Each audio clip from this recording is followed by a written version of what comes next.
Hey folks, before the video starts, please leave a like and subscribe to cheer me up. Make sure you are relaxed and enjoy today's stories.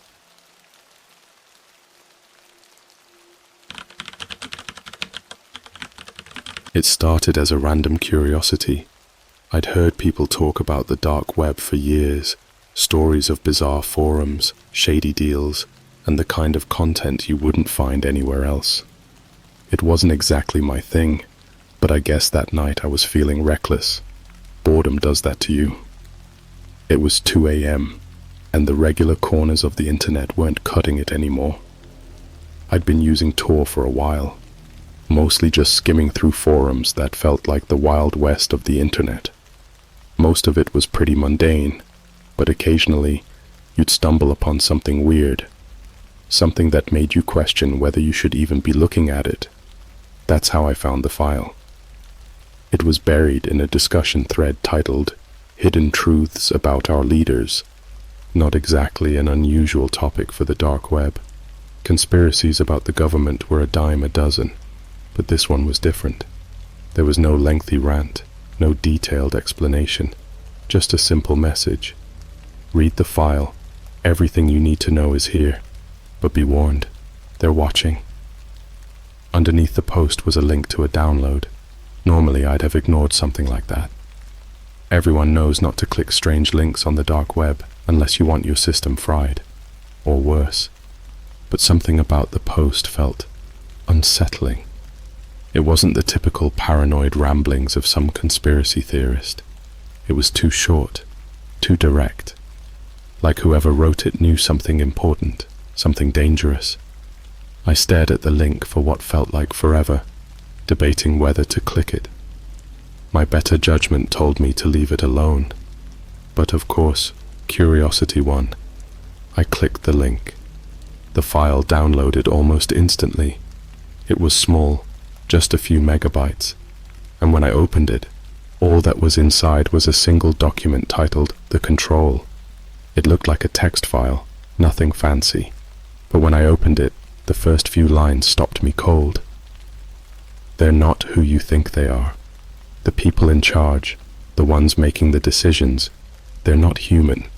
They haven't been for decades. This isn't a theory. This is fact. My stomach dropped. The document went on to describe, in eerie detail, how certain high-ranking officials in the government, presidents, prime ministers, CEOs of major corporations, were actually aliens. Not just in the metaphorical, they're so out-of-touch way, but literally. The file claimed they were a species that had taken over human bodies, controlling them like puppets. The goal, it said, was to slowly integrate their kind into society without anyone noticing. I should have laughed it off, but the way the document was written, it didn't feel like a hoax. It felt too specific. It listed dates, names, and events, things that lined up with real-world history. There were references to strange disappearances of public figures, unexplained resignations, and odd behavior in politicians that suddenly made sense in the context of the file. But the most disturbing part came at the end. If you're reading this, they know. It's too late for you. They're coming. My heart skipped a beat when I read that. I closed the document and sat there, staring at my screen, trying to shake the growing sense of unease in my gut. It was just a file. Someone's sick idea of a joke, right? But I couldn't get the words out of my head. The names, the dates, everything matched up too well. Then I heard it. A car engine idling outside my apartment. It wasn't unusual for cars to pass by, even late at night, but this one didn't move. It just sat there, humming quietly. I couldn't see much from my window, just the faint glow of headlights. I tried to ignore it, but the longer it stayed, the more anxious I got. Eventually, I had to look. I peeked through the blinds, my heart pounding. There was a black sedan parked just down the street, its windows tinted. The engine was still running, but I couldn't see anyone inside. Maybe it was just someone waiting to pick up a friend. Maybe I was letting the file get to me. But after reading that last line, "They're coming," I couldn't help but feel like it wasn't a coincidence. I sat back down, forcing myself to take deep breaths, to think rationally. The car was probably nothing. The file was just a weird conspiracy theory. It couldn't be real. But then, my phone buzzed. It was a message from an unknown number. "You shouldn't have opened that file." I froze. My mind raced, trying to make sense of it. Was it a coincidence? A prank? Had someone hacked into my computer? Before I could even process what was happening, another message popped up. "We see you." My blood ran cold. I shot up from my chair and ran to the window. The car was still there, but now the driver's side window had rolled down slightly. I couldn't see who was inside, but I had the distinct feeling that whoever, or whatever, was in that car was watching me. Panic surged through me. I grabbed my phone, ready to call someone, anyone. But when I unlocked the screen, my phone went dead. No warning, just a blank screen. I tried turning it back on, but nothing happened. It was like the battery had been drained completely, even though it had been fully charged a few minutes ago. I looked back out the window, and the car was gone. Just like that. I stood there for a long time, my heart racing, trying to convince myself that I was just being paranoid. But deep down, I knew something was wrong. The file, the messages, the car, it was all connected. I hadn't believed the document at first. I hadn't wanted to. But now, I couldn't shake the feeling that it was true. They were watching me, and they were coming next. The next morning felt like a blur. I barely slept after what had happened the night before.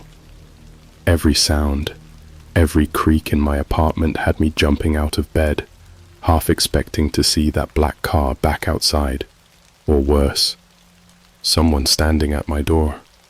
But nothing happened. When the sun finally came up, I tried to convince myself that I'd overreacted. Maybe the car had been a coincidence. Maybe the messages were just some hacker messing with me for fun. I was trying to rationalize everything. But deep down, I couldn't shake the feeling that something was seriously wrong. I sat at my kitchen table, staring at my phone, which was still completely dead.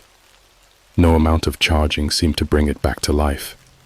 I had no way of calling anyone, no way of reaching out for help. The isolation was creeping in fast. Eventually, I grabbed my laptop. I needed answers. I had to know if anyone else had come across the same file, if anyone else had seen what I had seen. Maybe I could find more about the person who had posted it. Something to explain why they targeted me, or how they knew I'd clicked the link.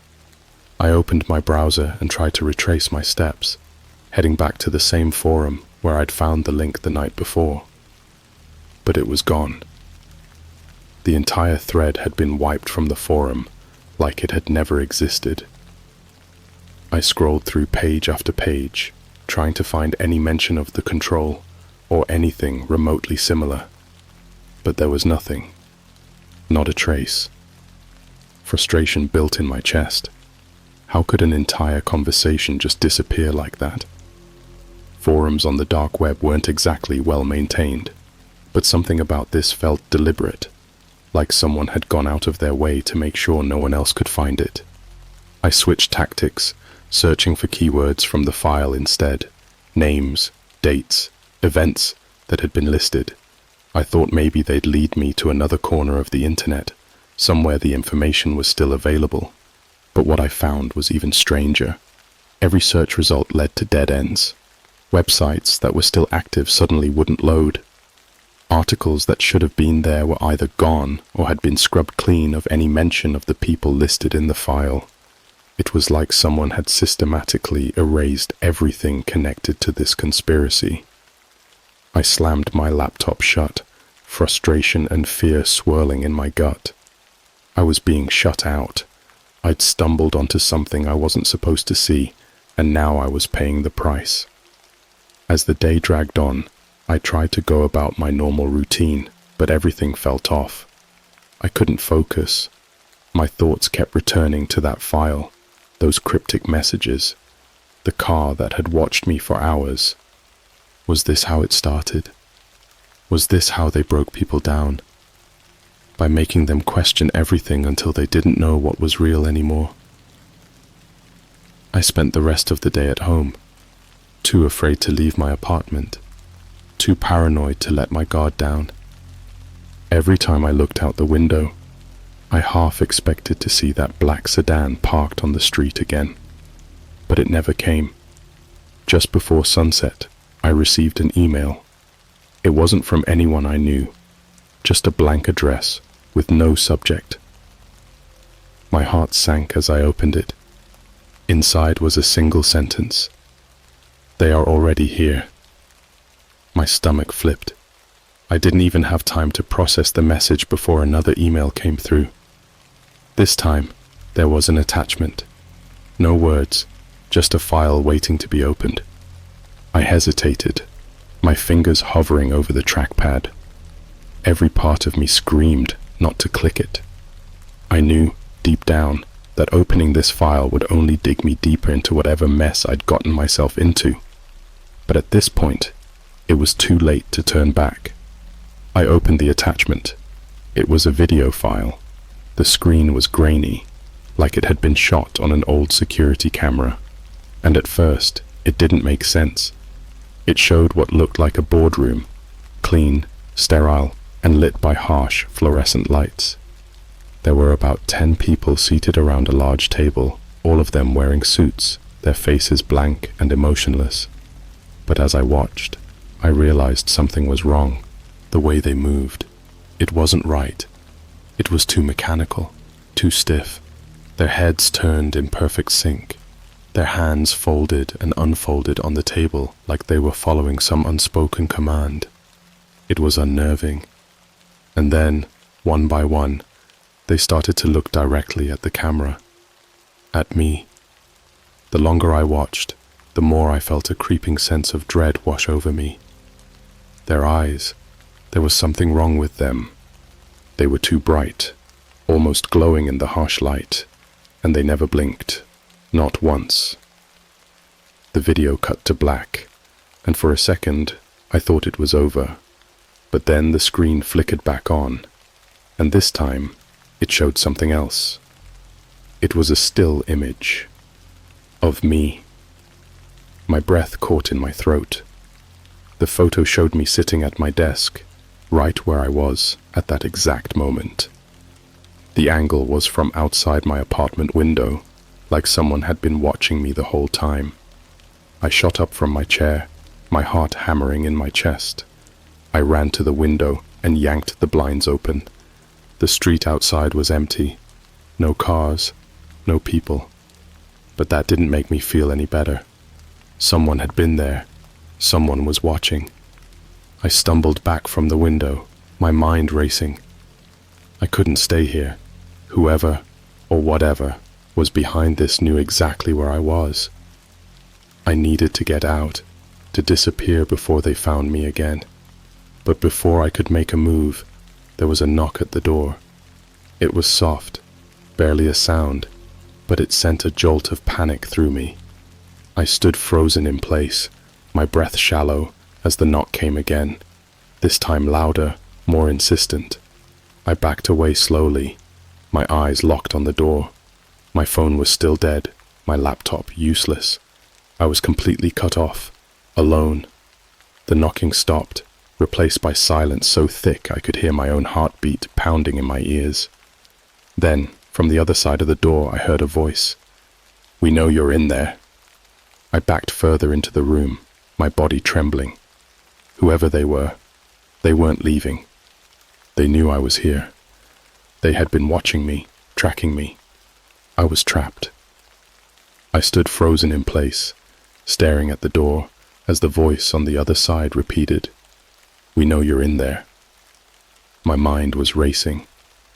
The knock hadn't been forceful, but it carried an unsettling confidence, as if they weren't in any hurry. Whoever they were, they had already won. I wanted to bolt out the back window, but I knew it was pointless. They were watching. They had been watching for longer than I realized. "Open the door," the voice said, this time more insistent.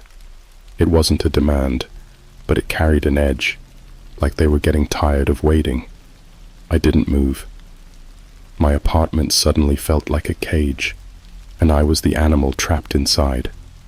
The knock came again, but I knew this time they weren't going to wait much longer. I looked around frantically, searching for anything I could use to defend myself. But I knew, deep down, that it wouldn't matter. These people, these things, were beyond anything I could fight off with a kitchen knife. Suddenly, my phone lit up. I hadn't touched it. It had been dead since the night before, completely unresponsive. But now, out of nowhere, the screen was glowing. I stared at it for a moment, stunned, then slowly picked it up. There was a single message displayed on the screen. "Run. Now." I didn't have time to question it. The voice outside the door grew impatient, a louder bang echoing through the small apartment. Whoever had sent the message knew something. Maybe it was another trap, another layer of control. But in that moment, I didn't care. I had to get out of there. I shoved the phone into my pocket and bolted for the back window, throwing it open as fast as I could. The fire escape was old, rusty, but it would have to do. I climbed out, my heart pounding in my chest, barely able to focus as I scrambled down the narrow steps. Behind me, I heard the door to my apartment burst open. I didn't look back. I couldn't. If I stopped, even for a second, they'd catch me. I reached the alley and ran, my legs burning, my mind spinning in 1,000 different directions. I didn't know where to go, only that I needed to get as far away from that building as possible. The streets were eerily quiet, the city almost unnaturally still as I ran. My pulse was pounding in my ears, my lungs burning from the cold air. I turned corner after corner, zigzagging through the side streets, trying to lose any trace of whoever was following me. But I couldn't shake the feeling that they were right behind me, just out of sight. Finally, after what felt like hours, I ducked into an abandoned parking garage, my breath ragged, my body on the verge of collapse. The air was stale, heavy with the smell of oil and dust, but I didn't care. I needed a place to hide, to think. I crouched behind an old, rusted-out car, trying to catch my breath. My hands were trembling as I pulled out my phone, half expecting it to be dead again. But it wasn't. The screen was still glowing, another message waiting for me. "You can't hide from them forever." My stomach churned. Whoever was sending these messages, were they on my side? Or were they part of the same group that was hunting me down? I didn't know who to trust anymore. Didn't know if there even was anyone to trust. I typed a response, my fingers shaking as I hit send. "Who are you?" For a long time, nothing happened. I sat there, staring at the screen, waiting for some kind of answer. But then, just as I was about to give up, the reply came through. "Someone who was like you. They don't want you to know the truth. You've seen too much." I stared at the message, my mind racing. Someone who was like me. What did that mean? Did that mean they had been hunted too? Or did it mean something worse? I typed back frantically. "What do they want from me?" The response came faster this time, almost immediate. "Control. They don't care about you. They care about what you've seen. You're a threat to their system. You can't let them catch you. They'll erase you like you never existed." My blood ran cold. I had thought they wanted to silence me, to stop me from spreading what I knew. But this was something else entirely. They didn't just want me dead. They wanted to erase me, wipe out everything I was, everything I had ever been. I stood up, my legs still shaking, trying to figure out what to do next. I couldn't stay in the garage forever. They'd find me, eventually. I needed to keep moving, but where could I go? No matter where I ran, they'd be one step ahead. They were always watching. Before I could decide, my phone buzzed again. I glanced down, half expecting another cryptic warning, but this time it was different. It was an address. 1419 Crestview Road. Go there, now. It's your only chance. I didn't know whether to trust it, but at this point, I had no choice. I had no plan, no resources, no way to fight back. Whoever this person was, if they were even a person at all, they were the only link I had to something bigger, something that might help me survive. I left the parking garage, keeping my head down, avoiding any main roads. Every car that passed felt like it was part of the conspiracy. Every stranger's glance made my skin crawl. I was walking through a world that no longer felt real, like I had stepped into a nightmare that I couldn't wake up from. When I finally reached Crestview Road, the address led me to an old, run-down house on the outskirts of town. It was the kind of place that looked abandoned, windows boarded up, the lawn overgrown. I hesitated at the front gate, unsure if I should go inside. But my phone buzzed again. Go in, they're coming. My heart raced as I pushed the gate open and made my way up the overgrown path. The house loomed over me, dark and silent, like it had been waiting for me. The front door creaked as I pushed it open, the sound echoing through the empty hallway. The air inside was stale, heavy with dust and decay. I crept through the house, every step sending chills up my spine. There was no sign of anyone, no light, no sound except for the distant hum of the city outside. I reached the back of the house, where a single door stood slightly ajar. My phone buzzed again, the same message. Go in. I took a deep breath and stepped through the door. Inside was a small room, barely furnished, with a single chair and a desk. On the desk sat a laptop, its screen glowing faintly in the dim light. I approached it cautiously, my hands trembling as I lifted the lid. The screen flickered to life, and a single document opened before me. It was the same file, the one I had downloaded from the dark web. My stomach dropped as I realized what was happening. This wasn't just a random file. This wasn't just some conspiracy theory.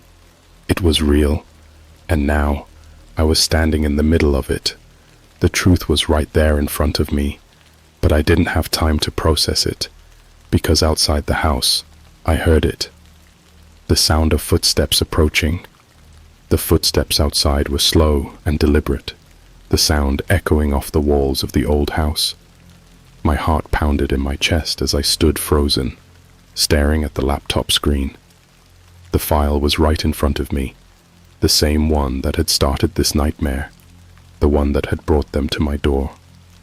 But now wasn't the time to read it again. I had to make a choice, stay and find out the truth, or run before they got inside. I could feel the walls closing in on me, my breaths shallow and fast. Every instinct told me to run, to hide, but I knew that wouldn't save me. They would find me eventually. This was bigger than just me, it had always been bigger, and the only way I stood a chance was to understand why. The footsteps grew louder, approaching the back door of the house. I didn't have much time. I clicked on the file, my hands shaking as I scrolled through the familiar lines of text. But this time, there was more. New information that hadn't been there before. Detailed logs, names of individuals in high-ranking government positions, and disturbing documents outlining a project called Initiative Alpha. The file claimed that aliens had been infiltrating our government for decades, gradually replacing key officials with their own kind. The plan was slow, methodical, so subtle that no one would notice until it was too late. But that wasn't the most shocking part. The file included details of experiments on people like me. Subjects have been implanted with dormant genetic material that will activate under certain conditions. These individuals will appear human, live among humans, and operate under the assumption they are fully human. Once the genetic code is triggered, they will begin to serve the interests of the program. My throat tightened. Was that what this was? Was I one of their subjects? My entire life, everything I had ever known, was it all a lie?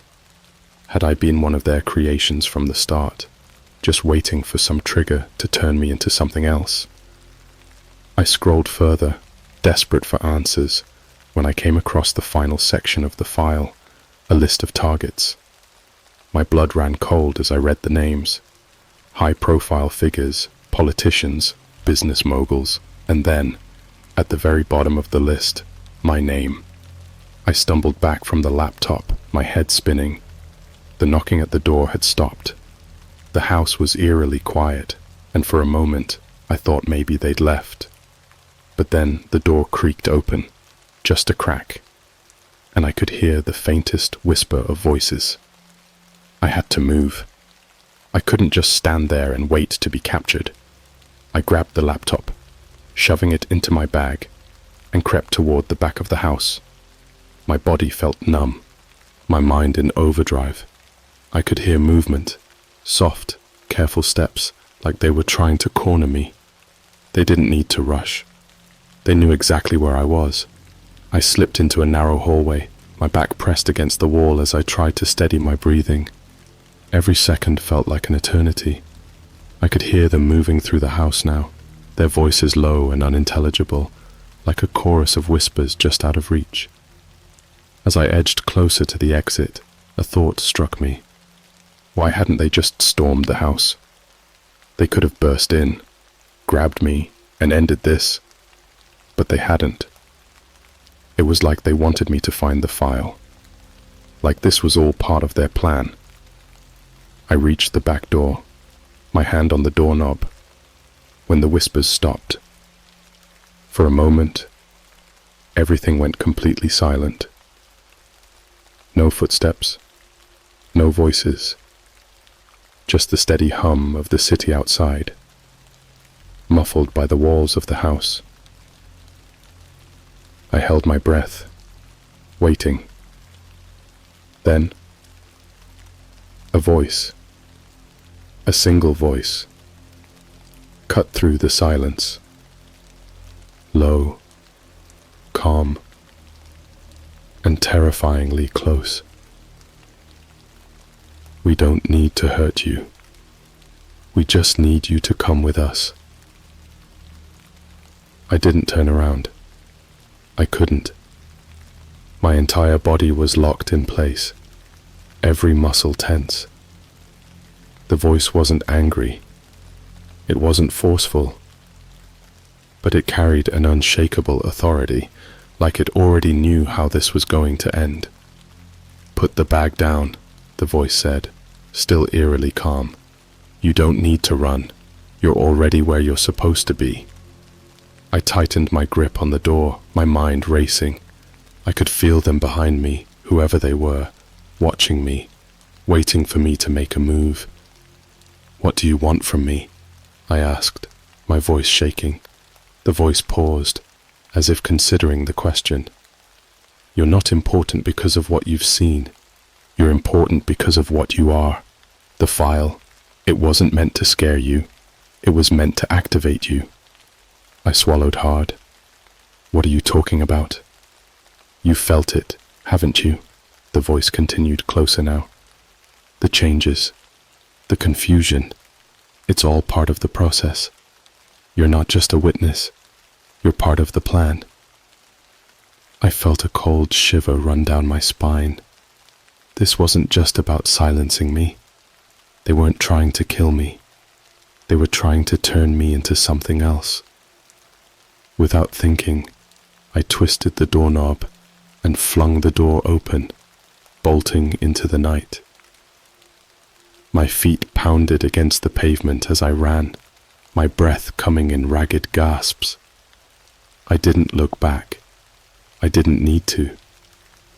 I could hear them behind me, their footsteps eerily synchronized, like they were moving as one. I didn't know where I was going. I just knew I had to keep moving. The streets were empty, dark, the only light coming from the occasional flicker of a street lamp. I turned corner after corner, my legs burning, my lungs on fire, but no matter how far I ran, I could still feel them behind me. Then, just as I was about to give up, I saw it. A car, parked at the end of the street, its headlights off, engine idling quietly. My heart leapt into my throat as I recognized it, the same black sedan that had been watching me from outside my apartment. I stopped dead in my tracks, panic rising. There was no escape. They were everywhere. There was no point in running anymore. But before I could turn around, the car's passenger door swung open. "Get in," a voice called from inside. "Hurry." I hesitated for a split second, but the sound of footsteps growing closer pushed me forward. I sprinted toward the car, throwing myself into the passenger seat and slamming the door behind me. The driver hit the gas, and we sped off into the night, leaving the figures behind in the dark. I could see them in the rearview mirror, standing perfectly still in the street, watching us disappear. I slumped back in the seat, my chest heaving with exhaustion and fear. The driver didn't speak at first, their face hidden in shadow. But after a few moments, they glanced over at me, their expression unreadable. "You're not safe yet," they said quietly, "but I can help you, if you want to know the truth." I stared at them, my mind still reeling from everything that had happened. "Who are you?" The driver's eyes flickered toward the road ahead. "Someone who knows what you are." The car sped down the empty streets, the engine humming in a way that felt almost too smooth, like it was designed to blend into the background of the night. My mind was a storm, racing through every terrifying possibility, but none of them made sense. I couldn't even catch my breath long enough to form a question. The driver, face still half hidden in shadows, seemed unnervingly calm.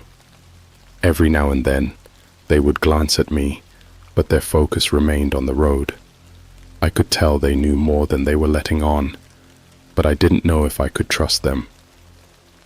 "You want to know the truth, right?" the driver finally said, their voice cutting through the heavy silence in the car. I swallowed hard. "Yes. I need to know why they're after me, what I am." The driver nodded, their face still blank, emotionless. "You're not like them, not entirely, but you're not like everyone else either. You're something in between. That file you found. It wasn't just information.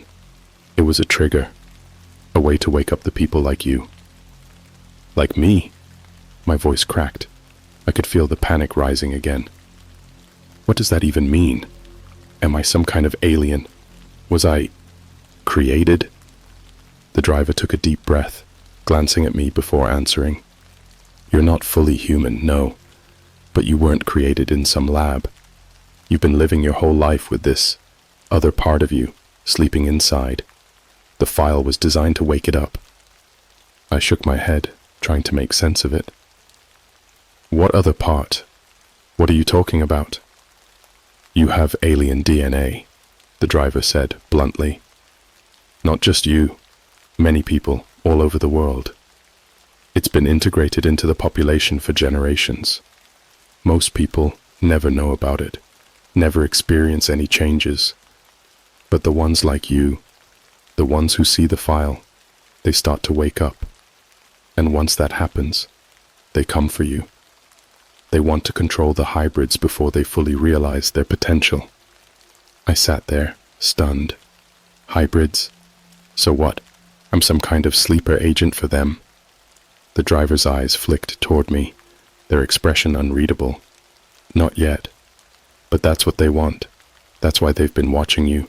That's why they've been so careful about who finds that file. If you hadn't stumbled onto it, you would have lived your life never knowing the truth. But now..." Their voice trailed off, leaving the implication hanging in the air. I stared out the window, the city lights blurring past us. So what do I do now? Run? Hide forever? They're never going to stop. The driver was quiet for a moment, the tension thick in the car. Running isn't enough.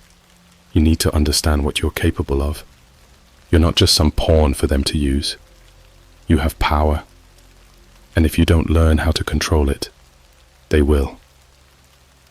Power? I repeated, my throat tightening. I don't feel any different. I don't feel powerful.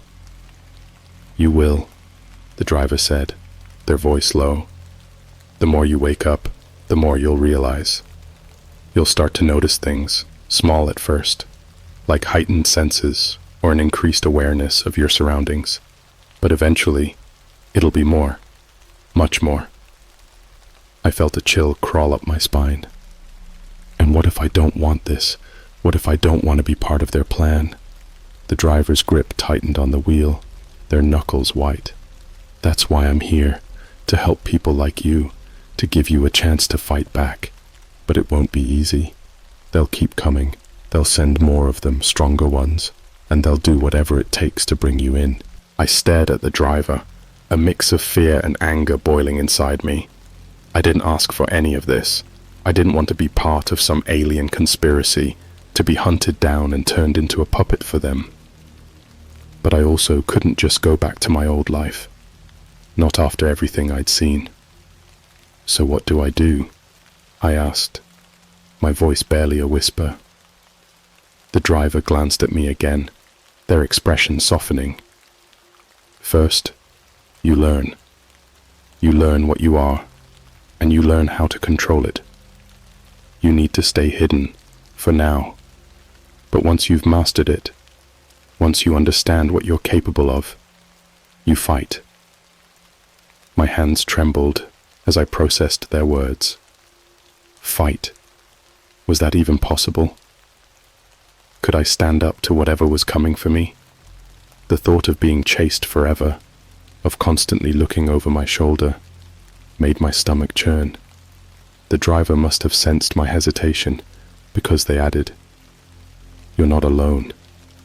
There are others like you, people who have escaped the program, who are trying to stop them. If you want to survive, you'll need to find them." The car slowed as we approached the edge of the city, the lights fading behind us. I didn't know where we were going, but I knew there was no turning back now. My entire world had been ripped apart, and the only way forward was to keep running, to stay ahead of whatever was hunting me. As the car came to a stop in front of a nondescript building on the outskirts of town, the driver turned to me one last time. "You have a choice to make. You can walk away now, try to go back to your old life, but you'll always be looking over your shoulder. Or you can come with me, and I'll show you how to fight back." I stared at the building, my heart racing. It was simple, unassuming, like any other run-down warehouse. But I knew this wasn't about the building. It was about me, about what I was becoming. I thought about the file, the names, the dates, the way they had tracked me down so easily. I thought about the figures that had followed me, their cold, emotionless faces. And I realized that I couldn't go back to the way things were. Not after this. I took a deep breath and nodded. "I'm coming with you."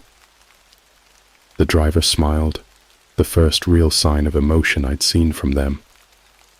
"Good. You've made the right choice." We stepped out of the car, the night air cool against my skin. As we approached the building, I couldn't help but feel a strange sense of calm wash over me. I didn't know what was waiting for me on the other side of that door, but I knew one thing for sure. I wasn't running anymore.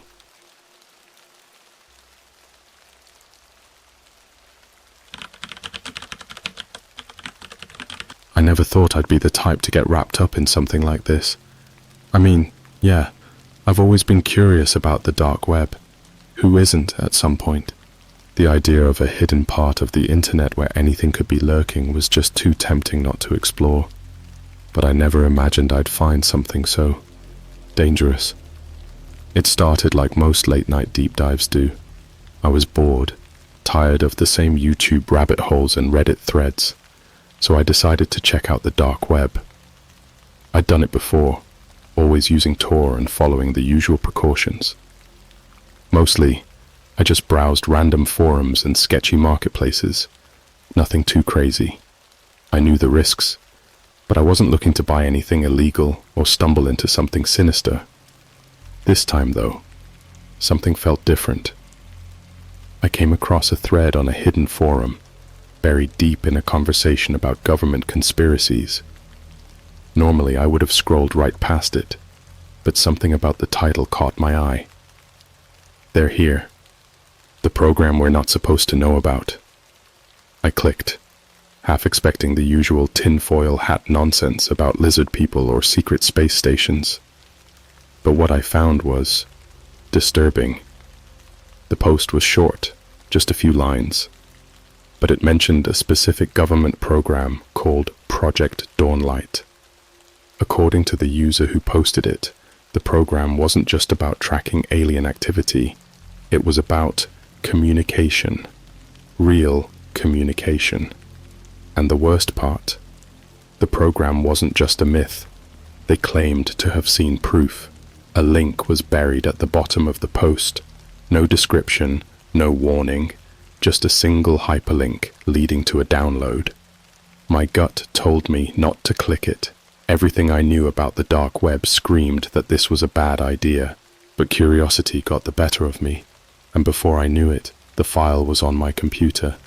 It was a small, encrypted folder. I opened it, expecting to find a bunch of gibberish or fake documents.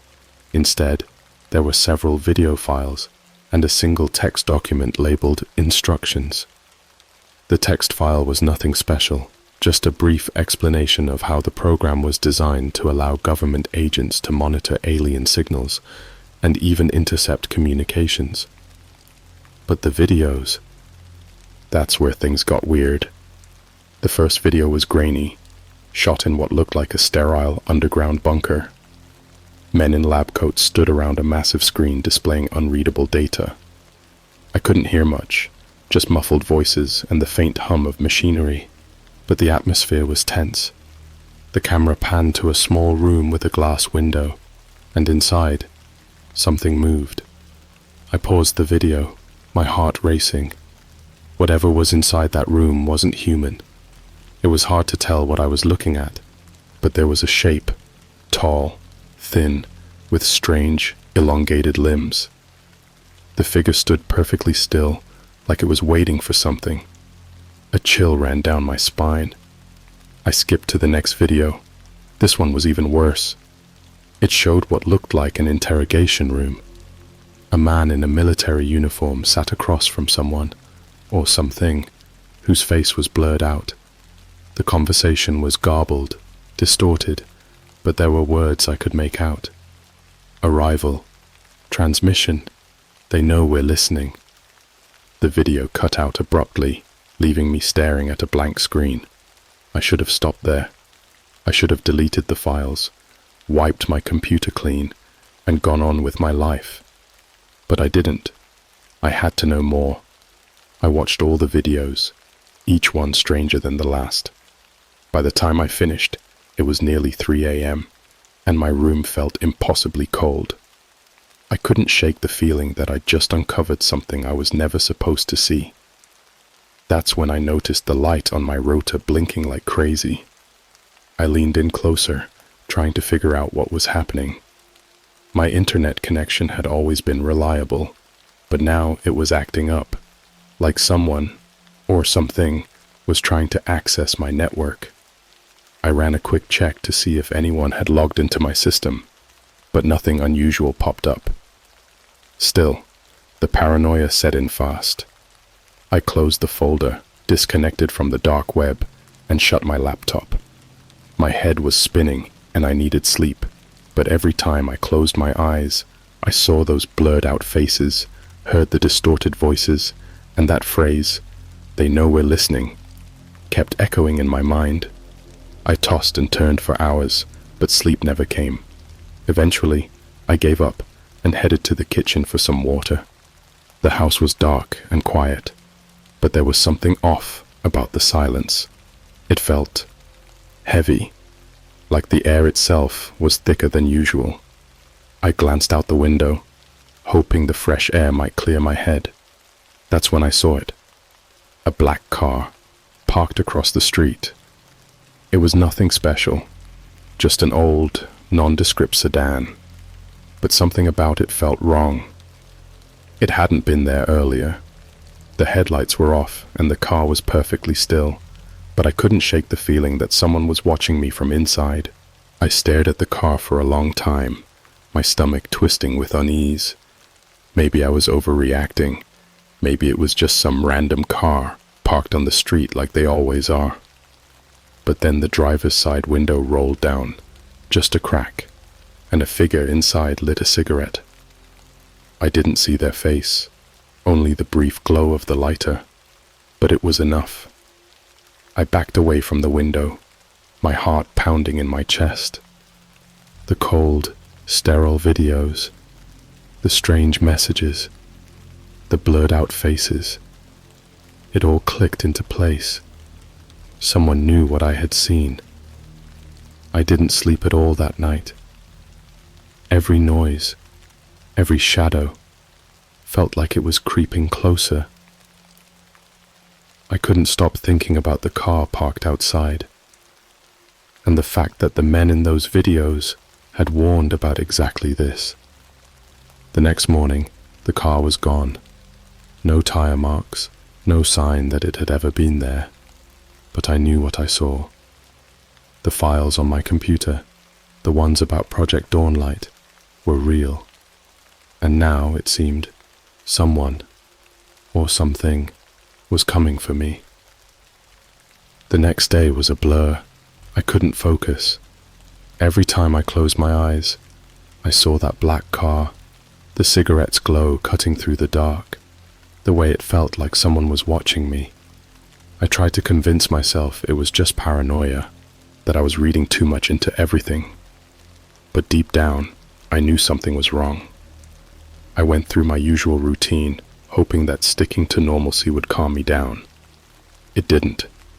The entire day felt like a bad dream I couldn't shake off. Everywhere I went, I felt like someone was following me, not in an obvious way. There was no one standing right behind me or anything. It was more like a presence, a heaviness in the air, the kind of feeling that makes your skin crawl. By the time I left work, I was on edge. The street outside felt too quiet, too empty. The sky was overcast, casting everything in a dull, lifeless grey. I kept my head down as I walked to the bus stop, avoiding eye contact with anyone on the street, my mind racing with thoughts I didn't want to have.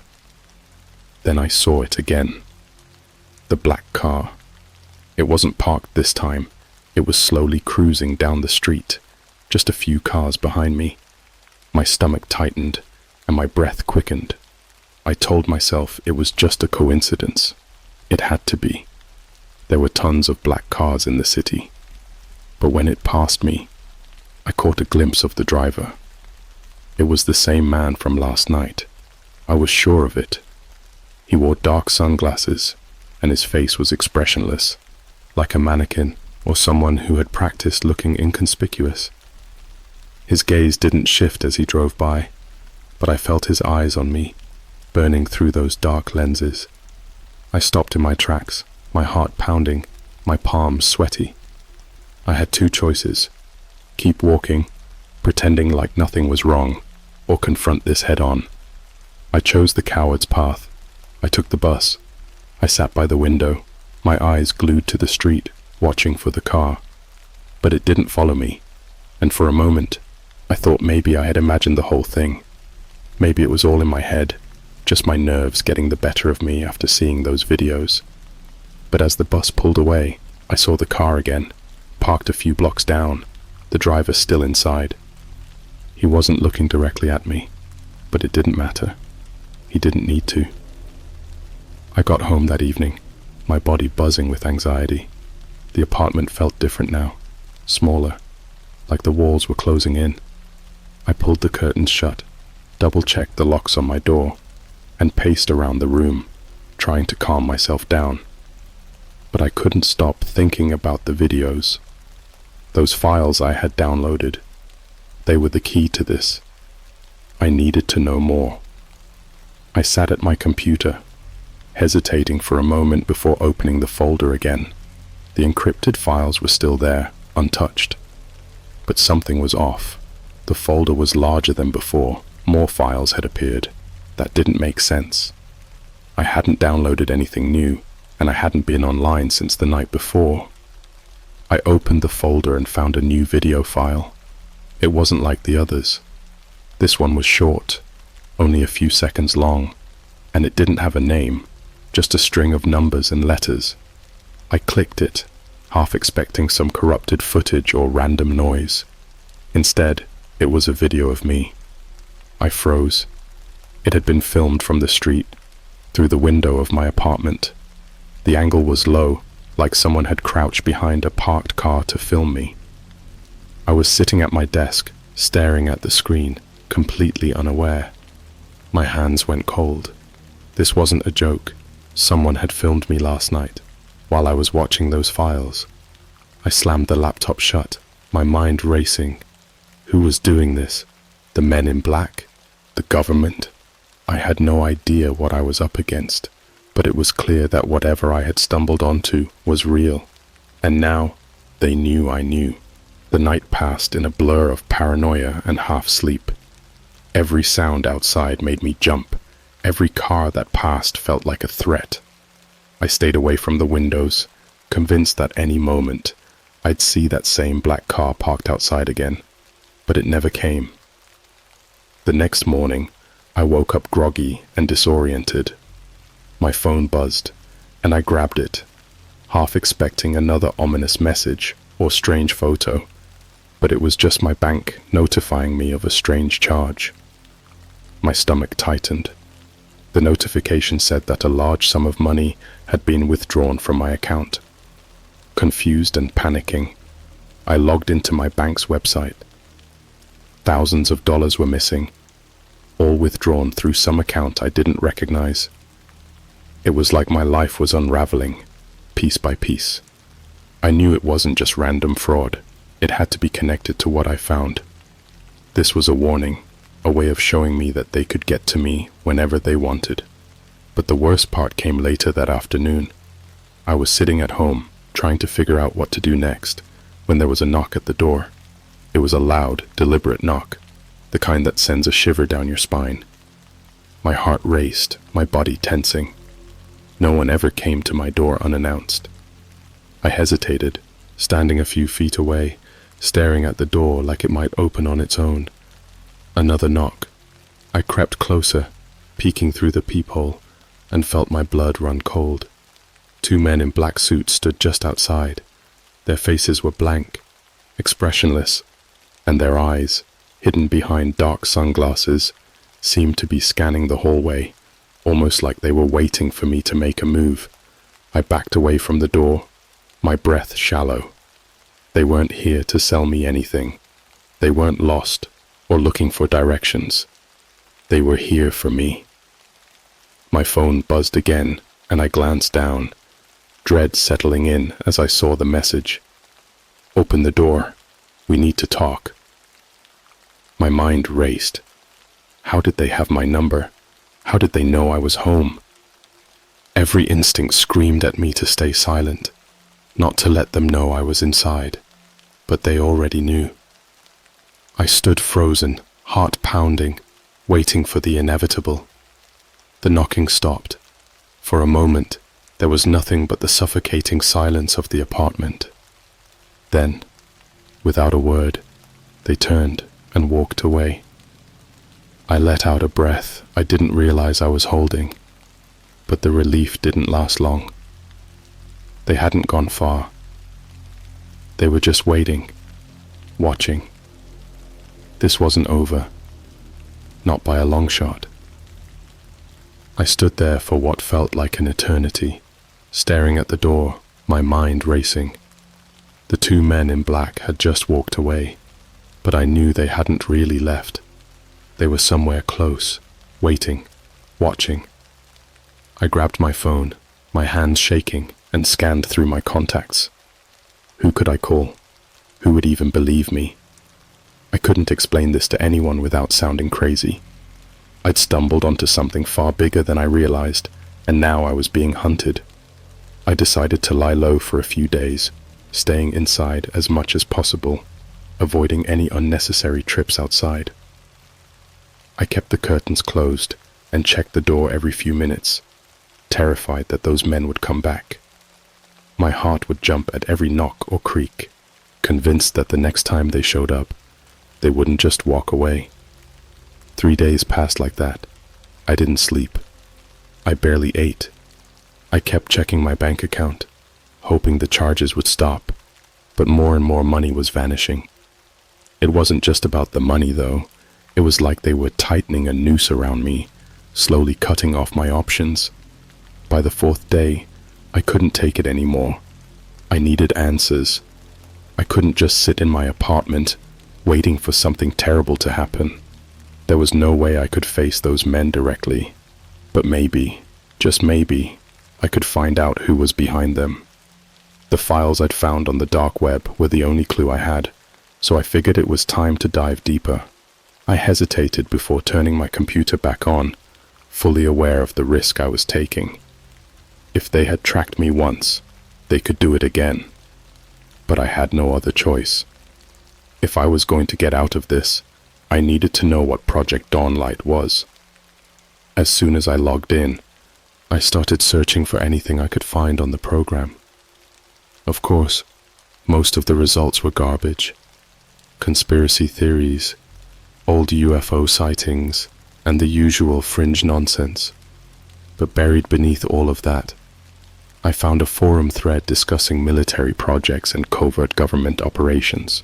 It was mostly speculation, but one post stood out. A user had mentioned a shadowy program tied to extraterrestrial communication and monitoring. The user's name was Blackstar, and they claimed to have once worked for an intelligence agency, though their story seemed far-fetched at best. Still, something about it felt right. Their descriptions lined up with the videos I had found.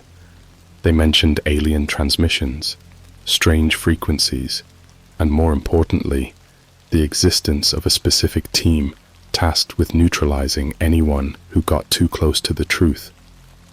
The Men in Black. I couldn't breathe as I read it, every sentence sending a fresh wave of dread through me. According to Blackstar, these agents weren't just here to keep people quiet. They had access to technology far beyond anything we could imagine. They could erase people, literally, from existence. It wasn't just a metaphor. There were rumors of individuals who had been completely wiped from the world, their names, their history, everything, as if they had never existed. I reached out to Blackstar, hoping they'd still be active on the forum. I didn't know if they could help, but I had to try. My message was short and desperate, asking for any advice or insight on how to protect myself. I hit send and stared at the screen, waiting for a reply that I knew might never come. Hours passed. Nothing. I sat in the dark, my eyes fixed on the computer, waiting, until finally, a notification popped up. A message from Blackstar. It was brief. Get out. Now. That was it. No explanation, no details, just 3 words that hit me like a punch to the gut. I shot back a message. What do you mean? How do I stop them? The response came almost immediately. You can't. They've already marked you. Leave everything behind. If you stay, you'll disappear. My blood ran cold. Disappear. What the hell did that even mean? I tried typing out another message, but before I could hit send, my computer screen flickered. Then it went black. My heart sank. I tried rebooting it, but nothing worked. It was like the entire system had been wiped clean in an instant. The panic hit me hard and fast. I grabbed a bag and started throwing essentials into it. Clothes, my phone, some cash. I didn't have a plan, but I knew I couldn't stay, not if what Blackstar said was true. I made my way to the front door, trying to keep my hands from shaking as I unlocked it. I stepped into the hallway, the fluorescent lights buzzing overhead, and for a moment I thought maybe I could make it out of there unnoticed. But as soon as I reached the stairs, I saw them. 2 men, dressed in black suits, standing at the bottom of the staircase. They were waiting for me. I froze, my heart hammering in my chest. They didn't move. They didn't say anything. They just stood there, their faces as blank as ever, those sunglasses reflecting the harsh lights of the stairwell. I turned on my heel and bolted back toward my apartment. I didn't have a plan, but my instincts were screaming at me to get away. The sound of footsteps followed me, slow, deliberate, like they were in no hurry to chase me down. They didn't need to run. They knew I had nowhere to go. I slammed the door to my apartment shut and locked it, backing away as if that flimsy piece of wood could keep them out. My mind raced, searching for any kind of escape, but I knew I was trapped. Then the knocking started. It was soft, almost polite, but it sent a jolt of terror through me. The knocking continued, steady, relentless. They didn't speak, didn't threaten, just knocked. I backed into the corner of the room, my eyes darting around for any way out. There wasn't one. I was stuck. I fumbled for my phone, my hands shaking so badly I could barely hold it. I needed to call someone, anyone, but who? Who could help me? The knocking stopped. The silence was worse. My entire body tensed, waiting for what would come next. And then I heard a voice. It wasn't loud. It wasn't angry. It was calm, almost pleasant. But it came from inside the apartment. We just need to talk. I whipped around, scanning the room, but there was no one there. I was alone. Yet, somehow, the voice was so clear, so close, like it was coming from right next to me. We know what you've seen. We know what you've found, but you can still make this right. My hands trembled, and I clenched the phone tighter, backing up against the wall. We'll give you one chance to walk away. Leave the files. Forget what you've seen. No one has to know. I could feel my pulse in my ears, my breath coming in short, shallow gasps. You don't want to disappear, do you? The voice echoed in my mind, smooth and calm, but it felt wrong. There was no one in the room with me. No one who could have spoken those words. Yet the voice was so close, like it was standing right beside me. We'll give you one chance, it repeated. To walk away. I stood frozen, trying to make sense of it all. My apartment was small, and I could see every corner from where I stood, but there was no sign of anyone. My mind raced, thinking back to the files I had downloaded, the videos I'd watched. Had I triggered something? Was this another trick? Some kind of technology they were using to manipulate me? My thoughts were interrupted by a sharp knock at the door. I flinched, instinctively backing away from it. The men in black were still out there. They hadn't gone anywhere. They were waiting, and now they were giving me a choice. Forget everything, or disappear. I didn't have time to think it through. I had to decide. We can end this now, the voice continued, soft but commanding. Delete the files. Leave the program behind, and this will all be over. I knew it wasn't that simple. It couldn't be. Whatever I'd found, whatever I'd stumbled onto, it was bigger than me, bigger than anyone. I thought about Blackstar's warning. You can't stop them. They've already marked you. Was this my only way out? Could I really just walk away? Another knock, louder this time. My heart raced, and I felt trapped, like a cornered animal. The walls of my apartment seemed to close in, and the air felt thick, almost suffocating. Every instinct told me to run, to get out of there, but I had nowhere to go. I grabbed my laptop, my fingers trembling as I opened the folder with the files. They were all still there, staring back at me like a ticking time bomb. I hovered over the delete button, my mind screaming at me to do it, to make this nightmare end. But I hesitated. Something didn't sit right with me. Why were they giving me a chance to walk away? If these men were as powerful as Blackstar had warned, why bother making me an offer? Why not just wipe me out, erase me like they had done to others? Unless they couldn't. Not yet.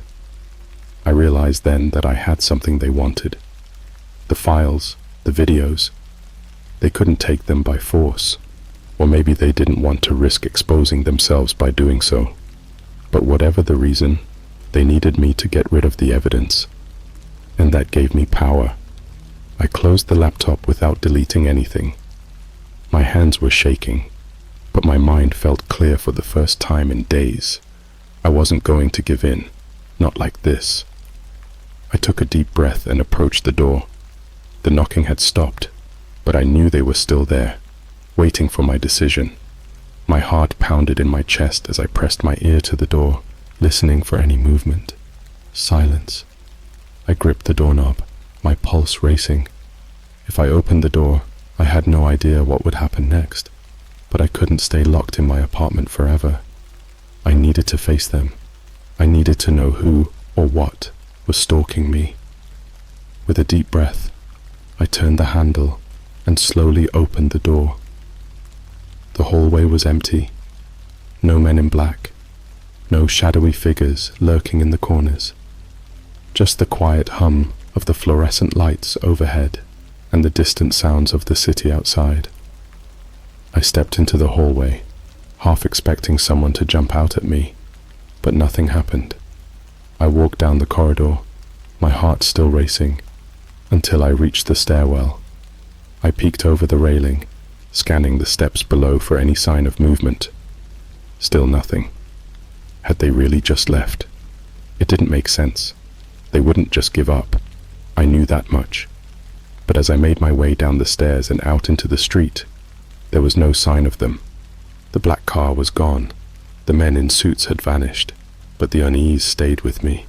I wandered aimlessly through the streets, my mind racing.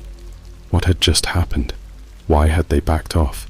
I kept expecting to see the car again, to feel those eyes on me, but the city felt strangely normal. I didn't believe it for a second. I needed answers. The files on my laptop were the key, but I couldn't risk going back to my apartment. Not yet. I found a nearby coffee shop and set up at a table in the corner, my laptop open in front of me. The encrypted files still sat on the screen, but I knew I couldn't access them without tipping someone off. I needed a plan, and I needed help. I thought about Blackstar. They knew more than they had let on, and if anyone could tell me what was happening, it was them. I tried logging into the forum where I had found their messages, but the page wouldn't load. I refreshed the browser, checked my connection. Nothing. It was as if the entire site had been wiped from the internet. I tried searching for any trace of Blackstar online, but every search came up empty. It was like they had vanished, just like the men in black had warned. I was on my own. As I sat there, staring at the screen, I felt a deep sense of dread creeping up on me. I had thought that I had some control over the situation, that I could outsmart them. But now, I wasn't so sure. They had given me an out, and I had refused it. And now, I was vulnerable. I packed up my things and left the coffee shop, my nerves on edge. Every person I passed on the street felt like a potential threat. Every car that drove by seemed like it was following me. The paranoia was suffocating, and I knew it was only a matter of time before they came for me again. I made it back to my apartment, half expecting to find the door kicked in or my things ransacked. But everything was exactly as I had left it. The room was quiet, undisturbed, but I wasn't alone. As soon as I stepped inside, I felt it. That same oppressive presence I had felt the night the voice had spoken to me. I stood frozen in the doorway, my breath catching in my throat. Then, from the shadows, a figure emerged, one of the men in black. His face was pale, his expression blank, and his sunglasses reflected the dim light of the room. He stood perfectly still, watching me with an intensity that made my skin crawl. "We gave you a chance," he said, his voice as calm as ever. "You've made your choice." I backed up, my mind racing for an escape. But before I could move, the door behind me slammed shut on its own. The room was closing in on me, the walls warping, the air growing thick with that same suffocating heaviness. The man stepped closer, and as he did, the hum returned, low, vibrating through the floor, the walls, and my body. "You shouldn't have looked," he said softly, his voice barely more than a whisper. I opened my mouth to speak, but no words came out. My chest tightened, my vision blurred, and the hum grew louder, filling my mind, drowning out everything else. Then, everything went black. When I came to, the first thing I noticed was the cold. It wasn't the kind of cold you feel on a winter night. It was deeper, more invasive, like it had settled into my bones. My head was throbbing, my thoughts a hazy mess, as I tried to piece together what had happened. I was no longer in my apartment. The walls around me were concrete, smooth and sterile, with a faint, distant hum reverberating through the air. There were no windows, no signs of life, just the dim, artificial light overhead casting long shadows across the floor. I tried to stand, but my legs were weak, and my body felt disconnected, as if it didn't quite belong to me anymore. I stumbled to my feet, blinking against the dull light, and took in my surroundings. The room was empty, save for a single metal door on the far side of the room. No handle, no sign of how to open it. Then, I heard it.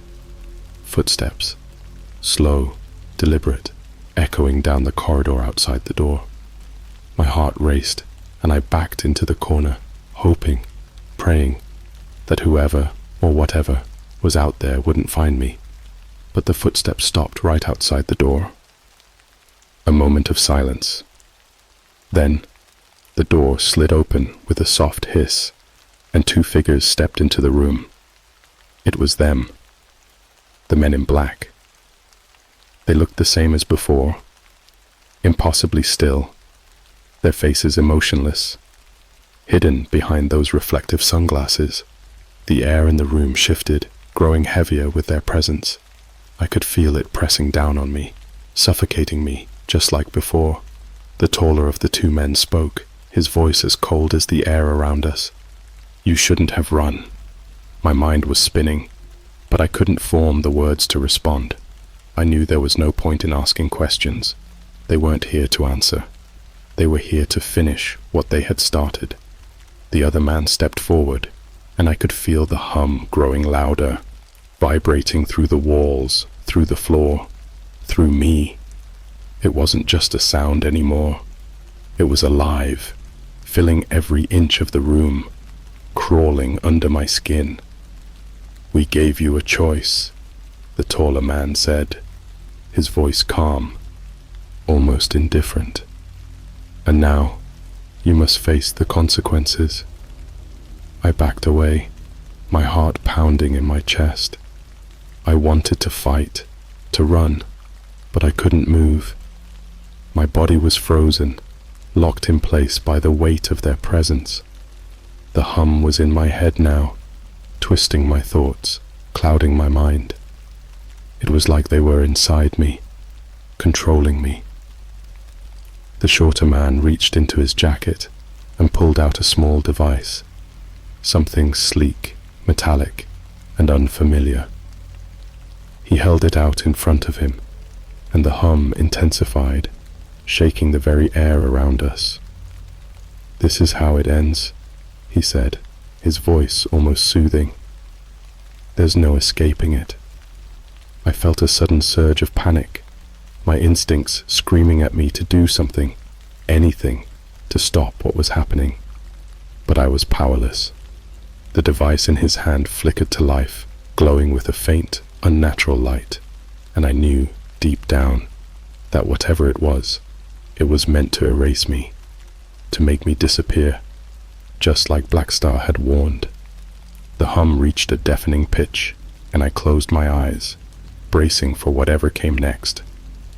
But then, something changed. The hum faltered for just a moment, a split second of silence, before it started to warp. The vibration shifted, no longer steady and controlled, but erratic, chaotic. I opened my eyes, Jay. The two men exchanged a glance, their calm demeanor slipping for the first time. The taller one frowned, his expression hardening as he reached for the device. But before he could touch it, the door behind them slid open again, and a third figure entered the room. I felt a cold wave of terror wash over me. It was another man in black, but this one was different. His suit was the same, his sunglasses identical, but his skin, it wasn't right. It was pale, almost translucent, and his movements were unnaturally smooth, like he was barely human. He stepped into the room, his eyes hidden behind the reflective lenses, but I could feel them on me, burning through the glass. The two men turned toward him, their postures stiffening, as if they hadn't expected his arrival. The new figure didn't speak. He didn't need to. The air in the room shifted again, growing heavier, more oppressive, as if something far more powerful had just entered the space. The taller man opened his mouth to speak, but the newcomer raised a hand, silencing him with a single gesture. The room fell deathly quiet, the hum fading into the background, barely audible now. The two original men in black stood frozen, their bodies tense, waiting for orders. But the newcomer wasn't here for them. He was here for me. He stepped closer, his movements fluid and inhuman, and I felt my entire body tense with fear. This was it. This was the end. Whatever this thing was, it was far worse than the men who had been hunting me. He stopped just a few feet away from me, his head tilting slightly as if he were studying me, analyzing every detail. Then, without warning, he reached out and placed his hand on my chest. It was cold, so cold it burned. I gasped, my body locking up as a flood of images and sensations poured into my mind. It wasn't just pain, it was knowledge. I could see things, know things, things I wasn't supposed to understand. Visions of vast, dark spaces, incomprehensible beings, and technologies far beyond anything on Earth. I could feel the weight of it pressing down on me, threatening to tear my mind apart. And then, just as suddenly as it had begun, it stopped. The newcomer removed his hand, and I collapsed to the floor, gasping for air. My vision swam, my thoughts a tangled mess of fear and confusion. But I understood one thing, one clear and terrifying truth. I wasn't just being erased, I was being replaced. The two men in black watched in silence as the newcomer stepped back, his hand still glowing faintly from whatever power he had just used on me. My body felt weak, like it wasn't mine anymore, like something else was taking control. The taller man stepped forward, his face expressionless once again. "It's done," he said softly. "You belong to us now." I tried to speak, to protest, but the words wouldn't come. I could feel myself slipping away, my thoughts no longer my own. The hum returned, soft and steady, But this time, it wasn't coming from the room. It was coming from me. The last thing I saw before everything faded to black was the newcomer's face, his cold, lifeless expression staring down at me. And then, I was gone.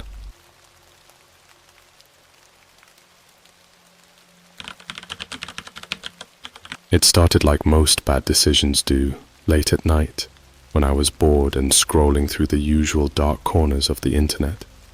I had always been curious about the strange stuff on the dark web, but I never thought I'd stumble onto something that would change everything I believed about myself. It was around 2 a.m., and I was on one of those hidden forums that felt more like a ghost town than a community. People posted the weirdest stuff there. Conspiracy theories, encrypted documents, even claims of government cover-ups. But one post stood out, buried under pages of old discussions. The title read, "Footage of alien-human hybrids, 100% real. Watch at your own risk." I laughed when I first saw it. It sounded like typical internet bait, like one of those fake UFO videos or some blurry photo of Bigfoot.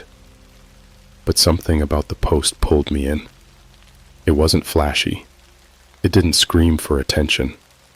It was quiet, almost hidden, like it was meant for a select few who could find it. Curiosity got the better of me, so I clicked the link. The page was simple. No ads, no pop-ups, just a single video file embedded in the center of the screen with the title, "Hybrid Footage, Uncensored." Below it was a warning in bold letters. "Once you see this, there's no going back." I hovered my mouse over the play button, my heart racing. Part of me wanted to close the tab, but a darker part, the one drawn to the unknown, urged me to hit play. So, I did.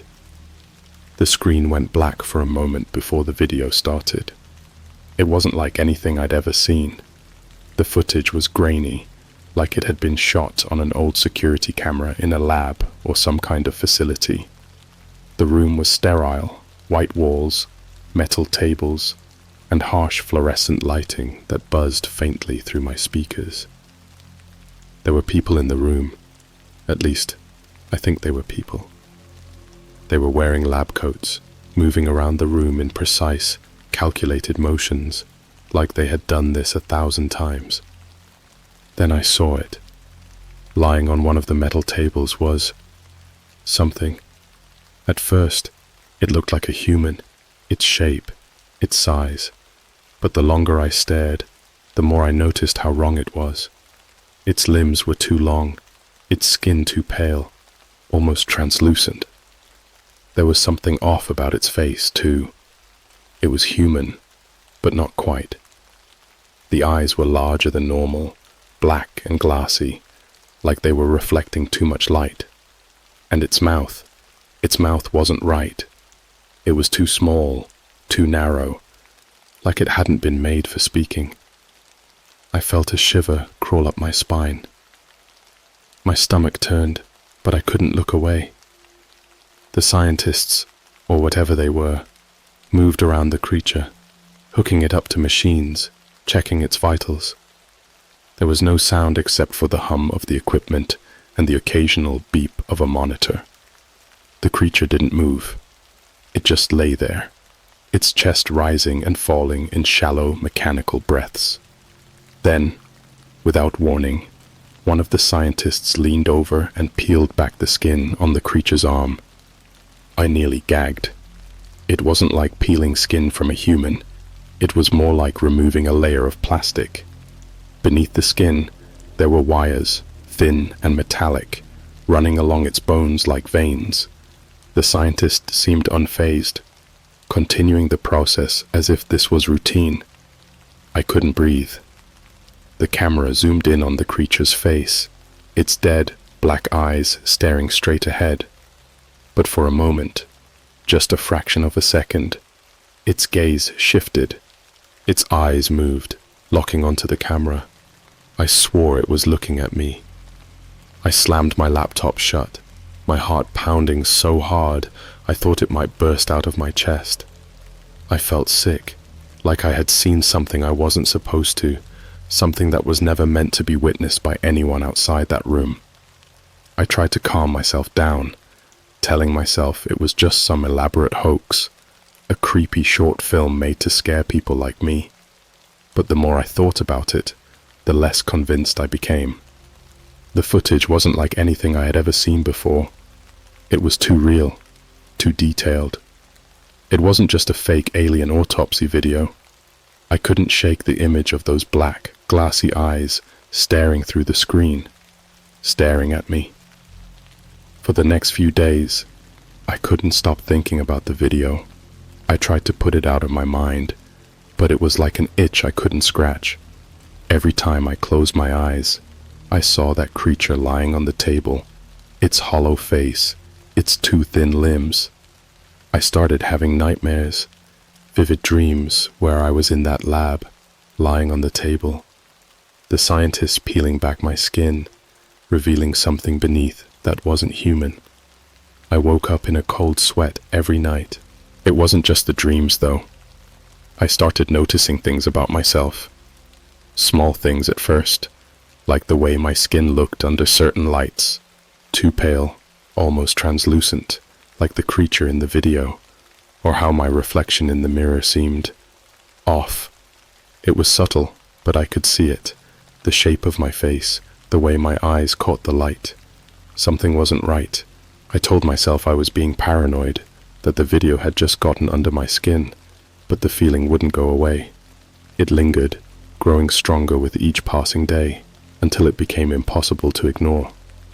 I started digging deeper, looking for more information on the video, the facility, anything that could explain what I had seen.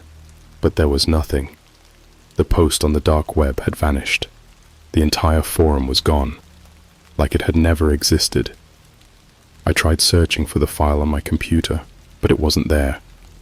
It was like the video had deleted itself after I watched it. But I hadn't imagined it. I knew what I had seen. And now, I couldn't shake the thought that I wasn't just some random viewer. I wasn't just someone who had stumbled onto a secret. That creature in the video, the one with the pale skin and hollow eyes, it had looked at me. It had recognized me. Because maybe, just maybe, I was one of them. After watching that video, things didn't just feel wrong. They became wrong. I tried to keep my routine normal, telling myself it was all in my head, that I was letting paranoia get the best of me. But no matter how hard I tried to shake it off, the sense that something was changing inside me grew stronger. It started small. I'd glance in the mirror and see something different, something I couldn't quite explain. My skin had always been pale, but now it seemed almost translucent under the bathroom lights, like I could see the faint outline of veins just beneath the surface. It wasn't noticeable to anyone else, at least, not at first, but I could see it. My sleep got worse. The nightmares became more vivid. Every night, I found myself back in that lab, lying on the table where the creature had been, surrounded by those faceless scientists. They peeled back my skin, layer by layer, and beneath it, there were wires, metallic threads where veins should be. I'd wake up gasping for breath, my heart pounding. The image of those dead black eyes burned into my mind. But the real turning point came one morning when I was getting ready for work. I was brushing my teeth, trying to ignore the dark circles under my eyes, when I noticed something strange. The skin around my wrist was thinner, almost like it was stretched too tightly over the bone. My pulse felt erratic, uneven. I stared at it for a long time, and before I even knew what I was doing, I pressed my fingers against the skin, feeling for the usual thrum of blood beneath it. Nothing. At first, I thought I was imagining it. I pressed harder, searching for the familiar rhythm of my heartbeat, but there was only silence, no pulse. I quickly switched wrists, my fingers trembling as I checked the other one. It was there, faint, but there. I told myself it was stress. Maybe my circulation was off, but deep down, I knew better. That day at work, I felt like a stranger in my own body. Every little movement felt alien, like I was controlling myself from a distance. My co-workers noticed I was acting off, asking if I was feeling sick, but I just brushed them off with the usual excuses: lack of sleep, too much caffeine. They didn't press, but I could see the concern in their eyes. The more I tried to blend in, the more out of place I felt. By the time I got home that night, my paranoia had reached a boiling point. I locked the door behind me, checked the windows, and sat in the middle of the living room, my mind racing. I needed to figure out what was happening to me. That video wasn't just messing with my head. It had triggered something I couldn't explain. I pulled out my laptop, determined to track down any trace of that dark web post, or at least some clue about what I had seen. But no matter how hard I searched, it was like the video had never existed. Every lead I followed turned up dead. The forum was still gone, and every mention of alien-human hybrids I found was buried in conspiracy theories and fringe websites that seemed too far-fetched, even for me. I couldn't find the video, but I couldn't forget it. The creature's face, its pale skin, those glassy eyes, they were etched into my brain. And then it hit me. It wasn't just that the creature looked strange. There was something familiar about it. Something that made my stomach turn. I opened the photo app on my phone and scrolled through pictures of myself. As I clicked through each one, my heart began to race. The more I stared at my own face, the more I saw the resemblance. My eyes weren't black, but they had changed, slightly larger, darker around the edges. My skin wasn't as pale as the creature's, but in certain lights, I could see the same translucent quality. It wasn't just paranoia anymore. I slammed my laptop shut, my hands shaking as I paced around the room. I needed to calm down, to think logically. But how could I? The more I looked at myself, the less human I felt. I thought back to the creature on the table, its skin, the wires beneath it, and the way it had looked at me through the camera, as if it knew me. I tried to sleep that night, but it was no use. I tossed and turned, my thoughts a tangled mess of fear and confusion. Every noise outside my window made me jump. Every shadow seemed to shift in the darkness, like something was watching me. And then, at around 3 a.m., I heard it. A soft humming noise, barely audible at first, coming from somewhere outside. I sat up in bed, my heart racing. The hum grew louder, a steady vibration that seemed to pulse through the walls of my apartment. It wasn't coming from my phone or any of my electronics. It was coming from everywhere. I threw the covers off and stumbled to the window, pulling back the curtain just enough to peek outside. The street was empty, but the hum was still there, louder now, vibrating in my chest, like the world itself was shaking.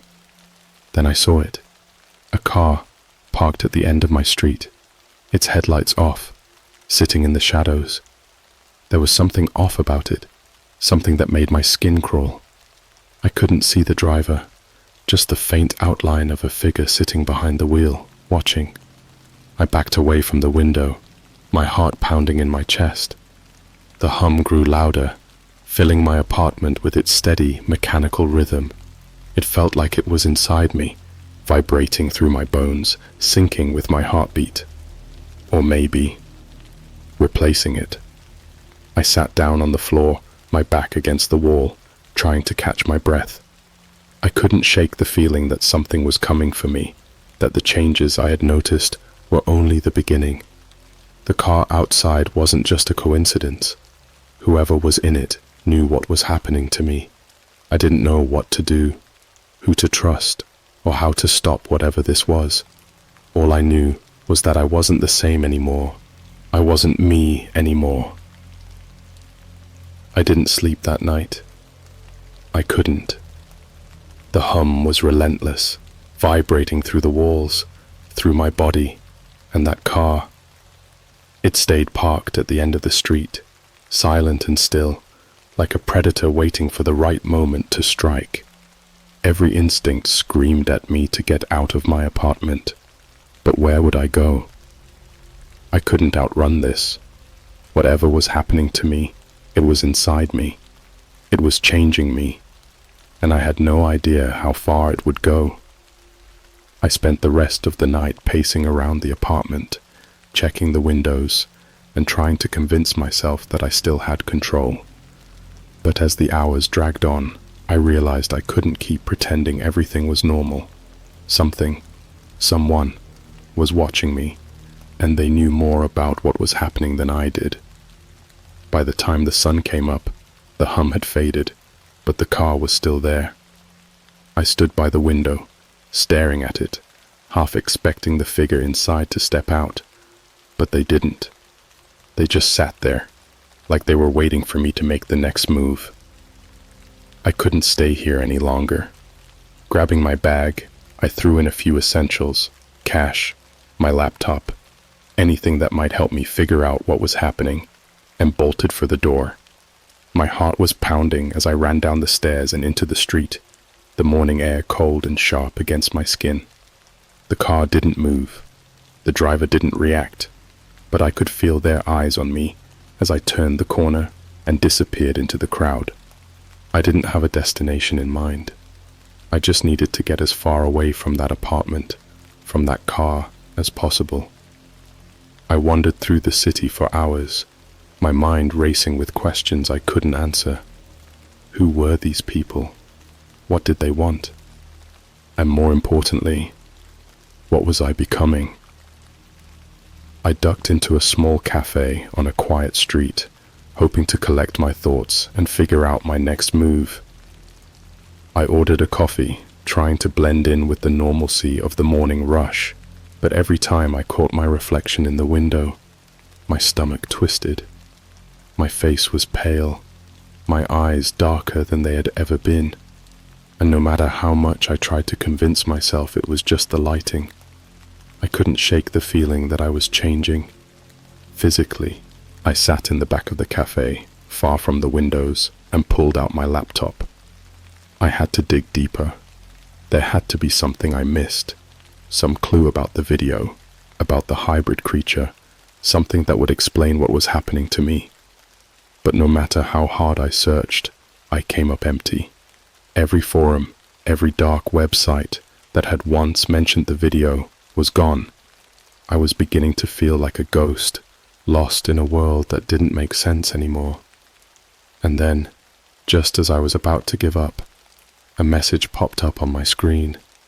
It was from an anonymous user. No name, no profile picture, just a single line of text. "We know what you saw. Meet me." My heart stopped. How had they found me? I hadn't been online for days, and yet someone had tracked me down. My fingers hovered over the keyboard, unsure whether to reply or just shut the laptop and run. But something inside me, that same dark curiosity that had led me to the video in the first place, forced me to respond. "Who are you?" I typed. The reply came instantly. "Someone who can help you. 1427 Westbrook Avenue. Be there in an hour." I stared at the screen, my pulse racing. It felt like a trap, but at this point, I had no choice. I needed answers, and this was the only lead I had. I finished my coffee and left the cafe, pulling my hood up to hide my face as I made my way to Westbrook Avenue. The streets were busy, but I couldn't shake the feeling that someone was watching me. Every time I glanced over my shoulder, I half expected to see that black car creeping up behind me, but it never came. By the time I reached the address, I was drenched in sweat, my nerves shot. The building was old, abandoned looking, with boarded up windows and graffiti covering the walls. It didn't look like the kind of place you'd go to find help, but I had no other choice. I pushed open the door, the hinges groaning in protest, and stepped inside. The air was cold, musty, and the faint hum from the night before was back, vibrating through the floor. My footsteps echoed as I made my way down the dark hallway, my eyes adjusting to the dim light. At the end of the hall, there was a single door, slightly ajar. My heart raced as I pushed it open, stepping into a small, windowless room lit only by a single bulb hanging from the ceiling. In the center of the room stood a man, his back to me. He was tall, dressed in a long coat, his hands clasped behind his back. "You're late," he said, his voice cold and low. I froze, unsure of what to say. The man turned slowly, and as his face came into view, my stomach dropped. He looked just like the creature in the video. His skin was pale, almost translucent, his eyes too large, too dark. But he wasn't like them. He was something in between, something like me. "You've seen it, haven't you?" he asked, his gaze locking onto mine. I nodded, my throat dry. "What's happening to me?" I whispered. The man studied me for a moment before stepping closer. His movements were smooth, too smooth, like he wasn't entirely human. "You've been marked," he said. "The moment you watched that video, it activated something inside you, something that's been there all along." I shook my head, backing away. "No, that's impossible. I'm not." "You're not human," he interrupted, his voice steady. "Not entirely." My mind raced, trying to make sense of his words. "What do you mean? What are you saying?" The man sighed, as if he'd had this conversation 100 times before. "You've heard the stories, haven't you? Alien hybrids, creatures created through experiments, hidden away from the public. The video you saw, those aren't just theories. They're real. And you're one of them." I felt my knees buckle, my head spinning as his words sank in. "No," I whispered, shaking my head. "That can't be true. I've lived my whole life as a human," he finished for me. "But that's just what they want you to believe. You were part of a program, an experiment. And now, it's waking up. The video triggered it. They wanted you to see it." I collapsed into a chair, my hands shaking. Everything I had known, everything I had believed about myself, was unraveling. "Why?" I asked, my voice barely a whisper. "Why would they do this?" The man's eyes darkened. "Because they need you. You're part of something much bigger. And now that you've seen the truth, they're coming for you." His words echoed in my mind. "They're coming for you." My heart raced, pounding so loudly in my ears that I could barely hear the rest of what he was saying. The room felt like it was closing in, the air thick with the weight of a truth I couldn't accept. I wasn't human. No, that couldn't be real. It couldn't be me. I stood up too quickly, the room spinning around me. "You're lying," I managed to say, my voice shaky. This is some sick game. I'm not part of any experiment." The man's gaze softened, but it didn't make me feel any better. "I know this is hard to accept," he said, his voice calm and steady, "but the signs are already there. You've noticed the changes, haven't you? The skin, the eyes. You're not imagining it."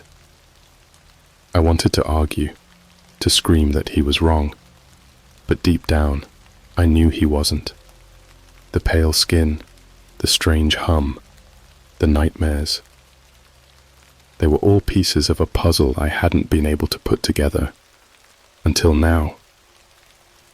I sat back down, my legs too weak to keep me standing. "So, what happens now?" I asked, my voice barely above a whisper. The man took a step closer, his dark eyes scanning my face. "Now, you need to decide what you're going to do about it. They'll come for you soon, just like they came for me. The difference is, you still have a chance to get ahead of them. What do you mean, get ahead of them? He sighed, running a hand through his pale hair. There's more of us out there, others like you. The experiments didn't just stop with 1 or 2 hybrids. They've been making us for years, hiding us in plain sight. But most of them, they don't even know what they are. The government, the ones running this program, they've perfected it. They erase memories, implant fake ones, and make sure you never suspect a thing. I swallowed hard, the weight of his words settling in. And the video? Why show it to me? That's the part I'm still figuring out, he admitted. It's like they want some of us to wake up, to remember. Maybe they're testing us, seeing how we'll react when we learn the truth. Maybe they're preparing for something bigger. The idea that my entire life was a lie, that I was some kind of experiment, designed and manipulated without my knowledge, was too much to process. But at the same time, it explained everything. The sudden changes, the feeling of being watched, the strange connection I felt to that creature in the video. It wasn't random. It was deliberate. But why me? I asked, my voice breaking. Why was I chosen? The man's eyes darkened. I don't know. But if you want to survive, you need to stop asking questions and start preparing for what's coming. I stood up again, the weight of his words pushing me forward.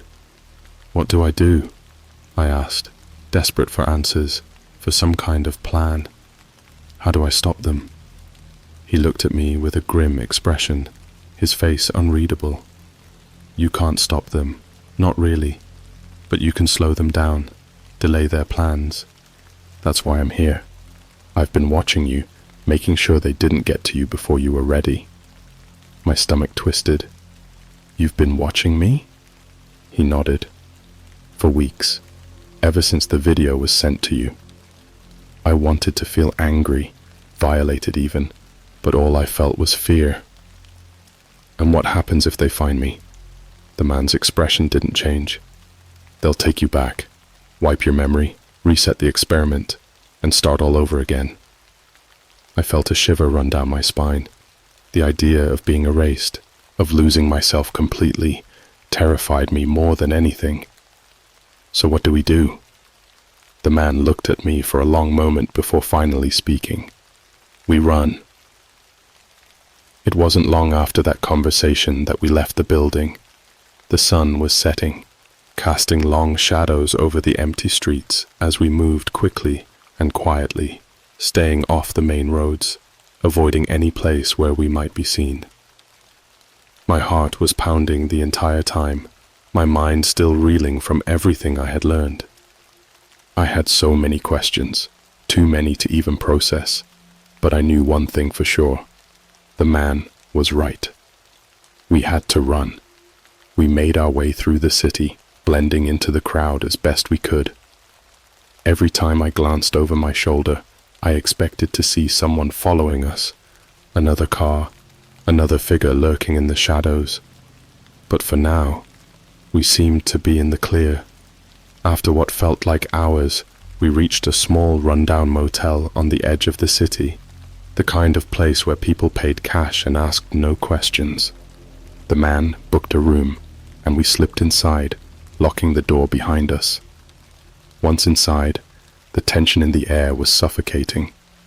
The man stood by the window, watching the street outside, while I sat on the edge of the bed, trying to make sense of everything. I still couldn't believe this was happening. A part of me wanted to believe it was all just some elaborate prank, that any minute now I'd wake up and find out it was all a bad dream. But the cold, hard reality of it all was sinking in fast. I wasn't human, not entirely. I was part of something much bigger, something I had never asked to be a part of, and now they were coming for me. Is this how it ends for us? I asked quietly, breaking the silence. Running for the rest of our lives? The man didn't turn away from the window. It's better than the alternative. I didn't respond. He was right, of course.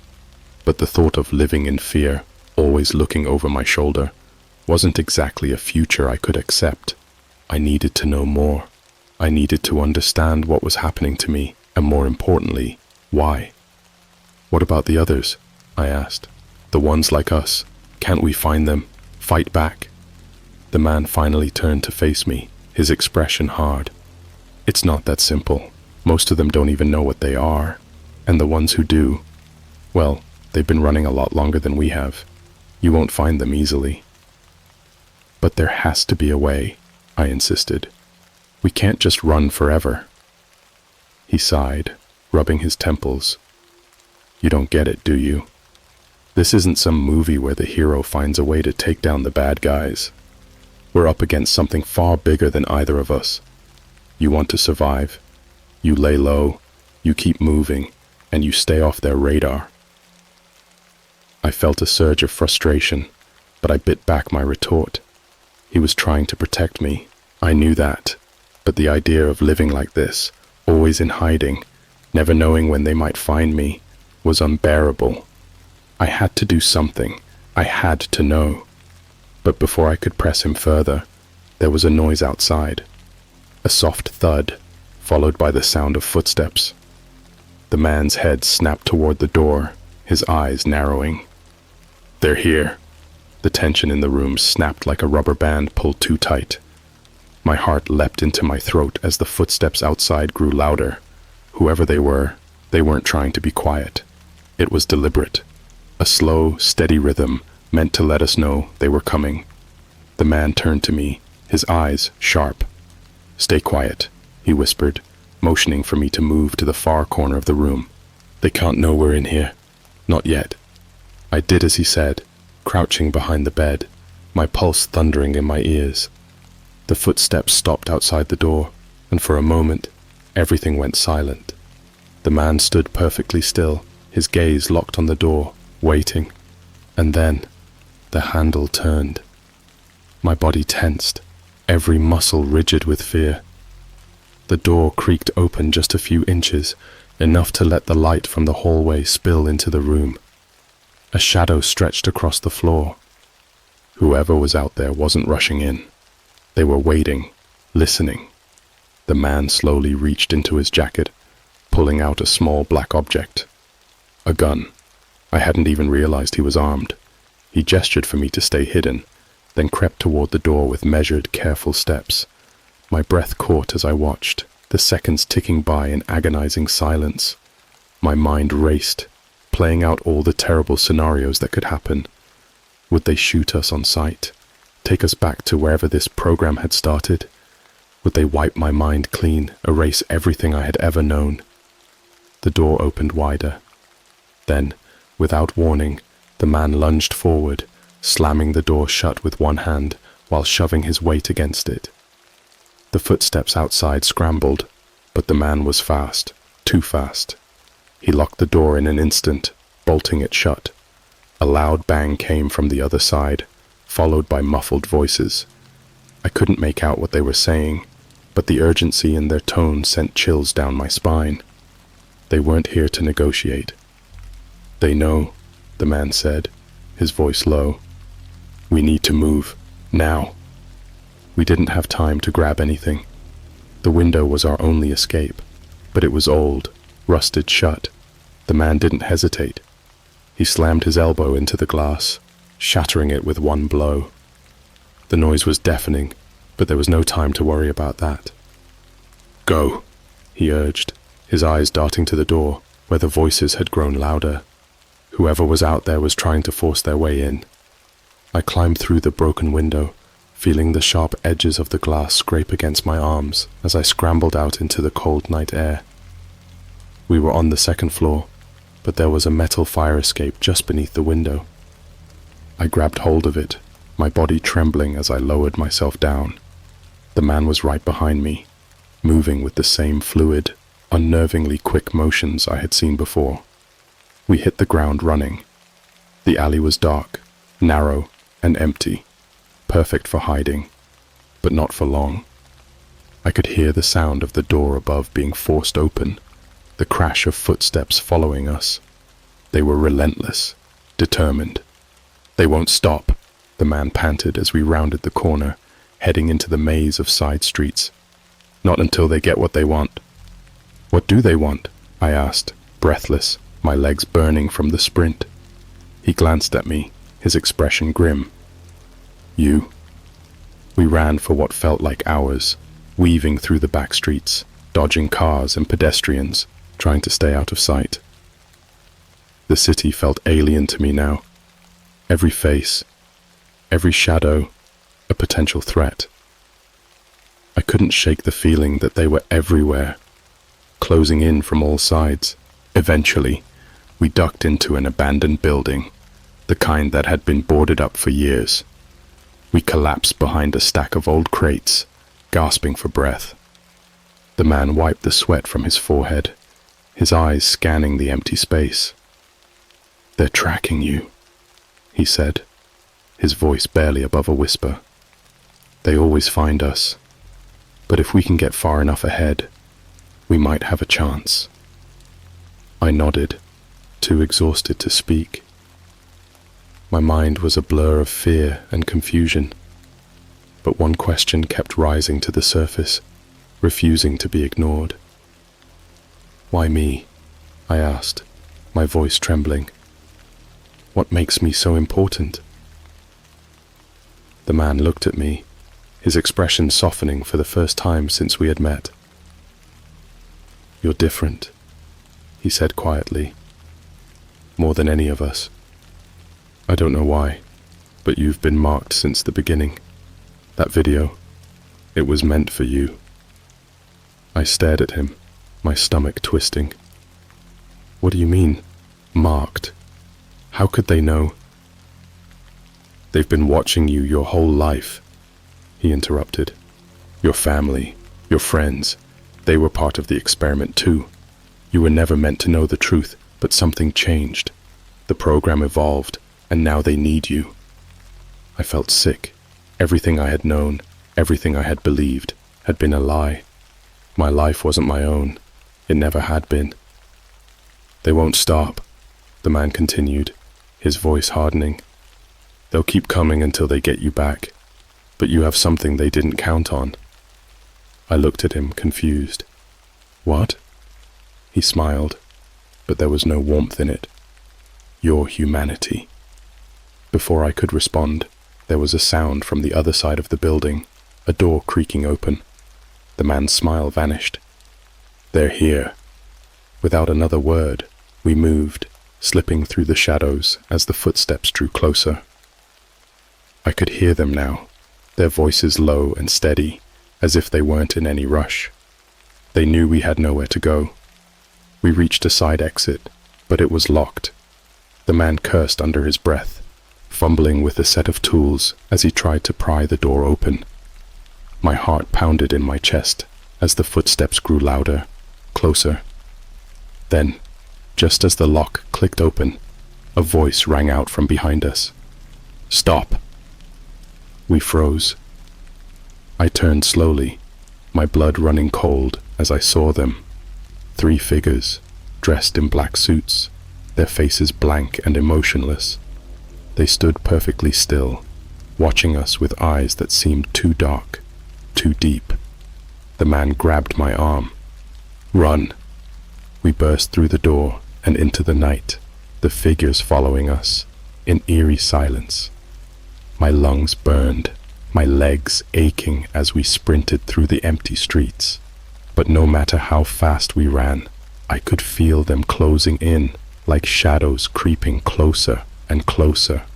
We reached an overpass, the highway stretching out in front of us. There was nowhere left to go. "This is it," the man said, his voice heavy with resignation. "We make our stand here." I looked at him, my heart sinking. What if we can't stop them? He met my gaze, his eyes dark and serious. Then at least we go down knowing the truth.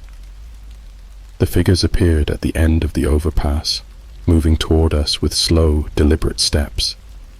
The man raised his gun, his hands steady, but I could see the fear in his eyes. This was it. The figures closed in, their faces emotionless, their footsteps echoing in the silence. I braced myself, every muscle in my body tense, waiting for the inevitable. And then, just as they reached us, the hum returned, louder, stronger, vibrating through the air, through my body. But this time, it wasn't coming from them. It was coming from me. The figures stopped, their dark eyes locked on me, and I could feel something shift inside me, something powerful, something I couldn't control. The man looked at me, his eyes wide with shock. "What's happening?" "I don't know," I whispered, my voice trembling. And then, in a flash of light, everything went black.